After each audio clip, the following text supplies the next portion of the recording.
Why 90% people will never be rich if you're tired of staying stuck and want real, no-nonsense strategies to build wealth. Hit the subscribe button now and turn on notifications so you never miss the truth that actually works. Let's dive in. Most people will die broke, not because they're unlucky, not because the system is rigged, and not because they lack intelligence. They'll die broke because they refuse to face a simple, brutal truth. Wealth isn't about earning more. It's about thinking better. And 90% of people would rather stay comfortable than think clearly. I've spent nearly a century watching human behavior around money. I've seen brilliant minds go bankrupt and average minds build empires. The difference isn't IQ, it's discipline, it's temperament. It's the willingness to be rational when everyone else is emotional. And most people, they'd rather feel good today than be rich tomorrow. Let me be blunt. You're not special. The same temptations that destroy others will destroy you unless you build defenses against them. Envy, greed, impatience, ego. These aren't side effects. They're the main event. And 90% of people let them win. Here's the harsh truth Charlie Munger lived by. The world doesn't owe you wealth. It rewards only one thing: consistent, rational behavior over decades. Everything else is noise. Most people interrupt compounding. They can't sit still. They jump from job to job, strategy to strategy, investment to investment, convinced the next thing will be faster. Compounding only works if you leave it alone. I said it before. The first rule of compounding is to never interrupt it unnecessarily.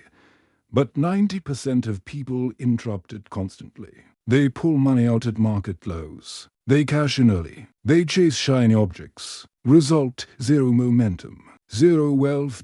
Let me tell you about a man I knew. Call him John. Smart guy. MBA from a top school. Earned $200,000 a year by 30. Bought a big house. Leased a luxury car. Took annual trips to Europe. Invested $50,000 in the stock market in 2008. Right before the crash. Panicked. Sold at the bottom. Swore off stocks. Jumped into real estate in 2012. Flipped 3 houses. Made $300,000. Felt like a genius. Then the market cooled. He needed cash. Sold everything. Paid off credit cards. Bought a boat. By 2020. He was 42, still earning $200,000, but net worth under $100,000. Meanwhile, his college roommate, let's call him Mike, earned $80,000 a year as a teacher. Invested $10,000 in an S&P 500 index fund in 2008. Never touched it. Added $500 a month. By 2020, over $1.2 million. Same starting age, same country, same opportunities. One interrupted. One DID and single quotes T. Compounding isn't magic. It's math with patience. $10,000 at 10% annual return becomes $170 for $1,000 in 30 years. Interrupt it once. Sell at a 50% loss. And you need 100% just to break even. Do it twice. You're starting from zero again.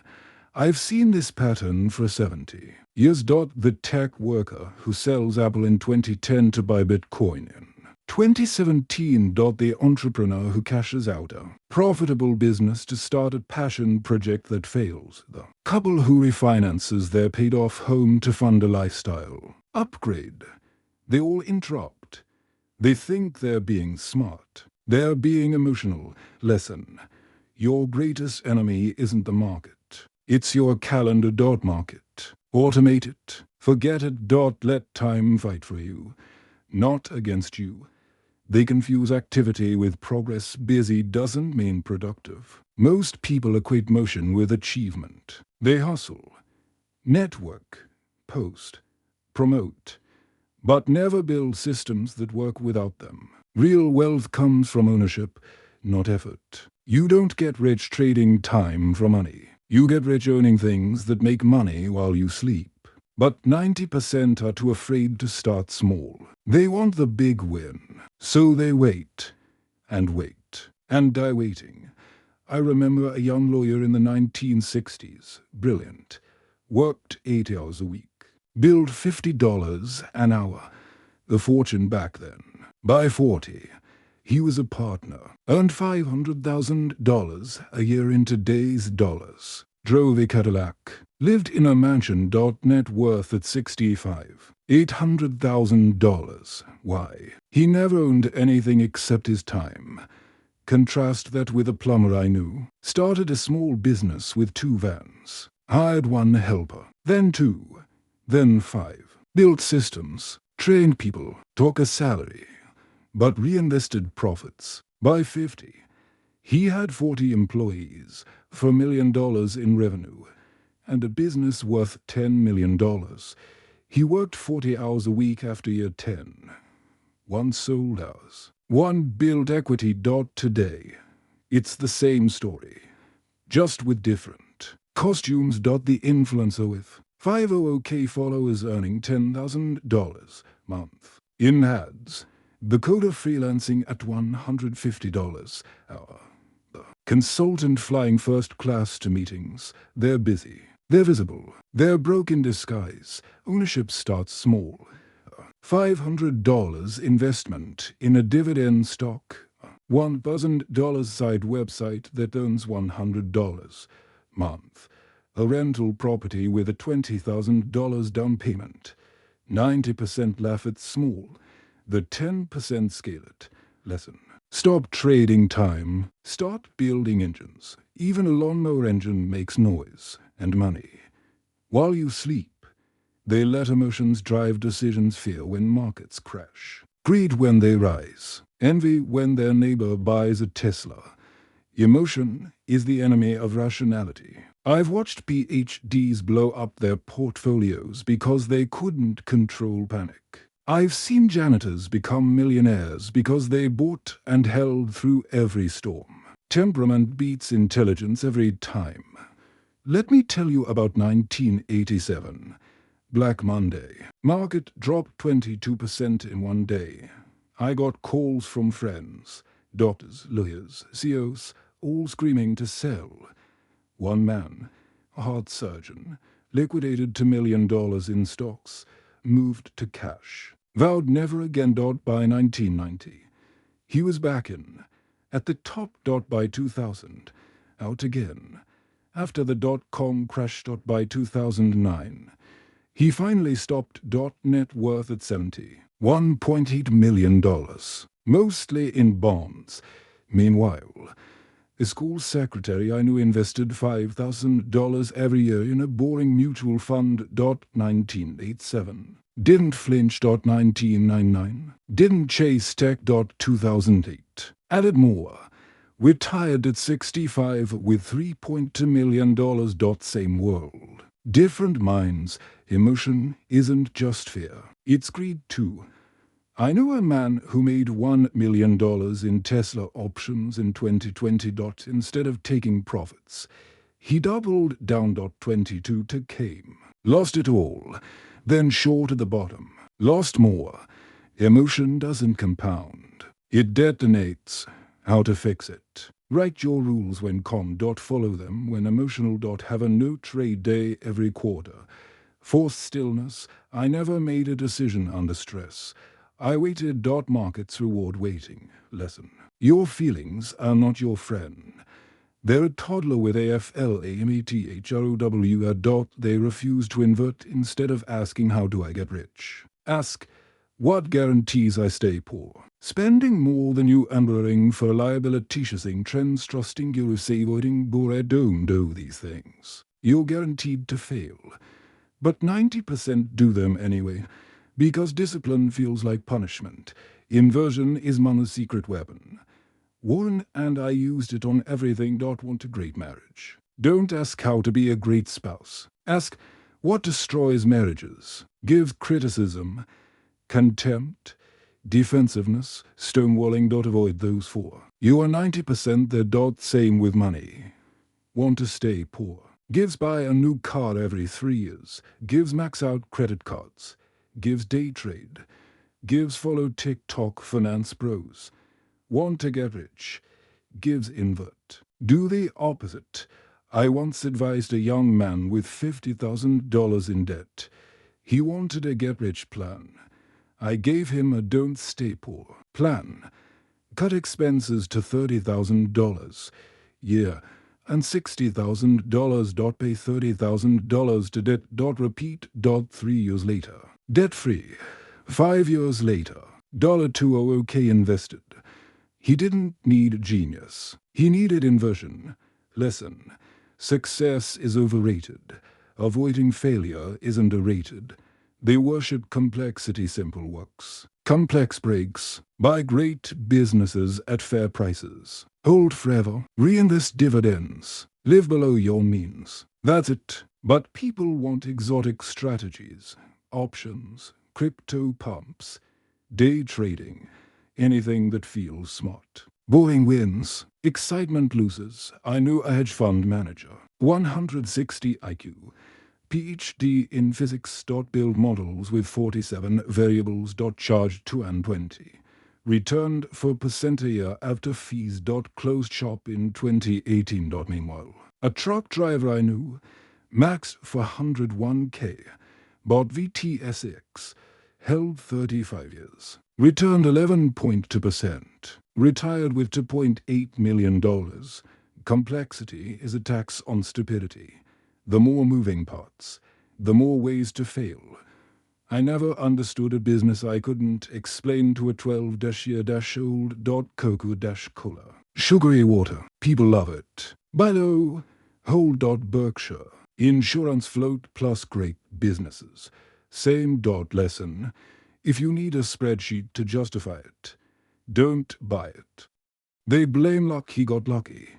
She had connections.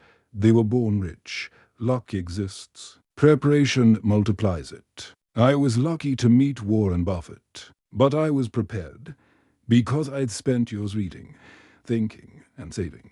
90% wait for luck. The 10% prepare for it. Luck comes in two forms: blind luck, lottery. Inheritance, prepared luck. Being ready when opportunity knocks. I got lucky with See's Candies in 1970. Paid $25 million. Worth billions today. Luck. No. We studied candy businesses for years. New unit economics, new branding.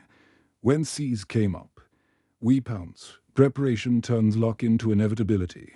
A young engineer I mentored in 1995 wanted to get lucky in tech. I told him, learn to code. Save $50,000. Be ready. He did. 1999. Built a small web tool. Sold for $1.2 million in 2000. Lucky. No. Prepared. Lesson. Luck is what happens when preparation meets opportunity. Stop waiting. Start preparing. They can't delay gratification. One impulse purchase equals one less soldier in your army of compounding. Every dollar spent today is a dollar that could have grown for 30 years. But people want the iPhone now, the vacation now, the flex now. Wealth is delayed gratification in motion. Stanford marshmallow experiment. Kids offered one marshmallow now, or two if they waited. Follow up 40 years later. The waiters had higher SAT scores, better health, higher income. Same with money. $1,000 spent on a TV today equals $76,000 in 40 years at 10%. $1,000 invested equals freedom tomorrow. I know a couple earning $150K combined. Bought a $70,000 SUV. $1,200. Month payment, 7 years equals $100,000 plus in payments, invested at 8%. $170,000 plus in 10 years. They chose the car. They'll work until 70. Lesson. Every yes to spending is a no to freedom. They surround themselves with mediocrity. You become the average of the people you spend time with. Hang out with complainers. You'll complain. Hang out with dreamers with no execution. You'll dream and do nothing. Your network is your filter. 90% never upgrade it. I joined a country club once. Golf, cocktails, complaining about taxes, left after 1 year. Energy drain. Joined a small investment group instead. Eat people. All rational. All owners. We met quarterly. Shared ideas. Held each other accountable. Best decision I made. Your circle determines your ceiling. Upgrade ruthlessly. One mentor greater than 100 followers and mastermind greater than 1,000 LinkedIn connections and book club greater than 10 podcasters. Proximity is power. They stop learning the world changes. Human nature doesn't. But most stop reading after college. They consume noise, not signal. I read every day at 99. Why? Because knowledge compounds faster than money. One good insight, applied consistently, beats 100 mediocre ones.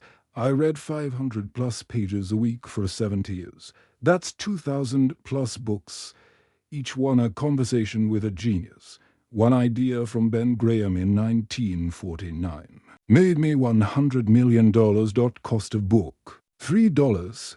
Today, TikTok, 15-second dopamine YouTube, 10-minute hype Twitter, 280-character noise. A signal is scarce. Seek it, read, annual reports biographies. Your mind is your highest ROI asset. Feed it. They fear being wrong. Ego is expensive. Admitting I don't know is free. But 90% would rather defend a bad investment than sell and move on. Being wrong fast is a superpower. I bought a department store chain in the 1960s. Paid $10 million. Lost $5 million. Sold the rest. Admitted. I was wrong. Moved on. That $5 million loss taught me more than 100 wins. I never repeated the mistake. Ego protection equals wealth. Destruction. Admit wrong. Sell lose a change. Minds ask dumb questions less. The faster you're wrong. The faster you're right. The final truth: you don't rise to your goals. You fall to your systems. 90% have no system. They wing it. They react. They hope. The 10% build quiet, boring, rational systems and let time do the rest. I didn't get rich by being brilliant. I got rich by not being stupid for 70 years. That's it. That's the whole game. So if you want to be in the 10%, stop wishing. Stop hustling without direction. Start thinking. Start owning. Start waiting. And never, ever interrupt your compounding. The world will try to distract you. It will offer dopamine hits disguised as opportunities. Your job is to say no. Because the rich don't outsmart the world. They outlast it. Subscribe now. Because the next truth might be the one that changes everything.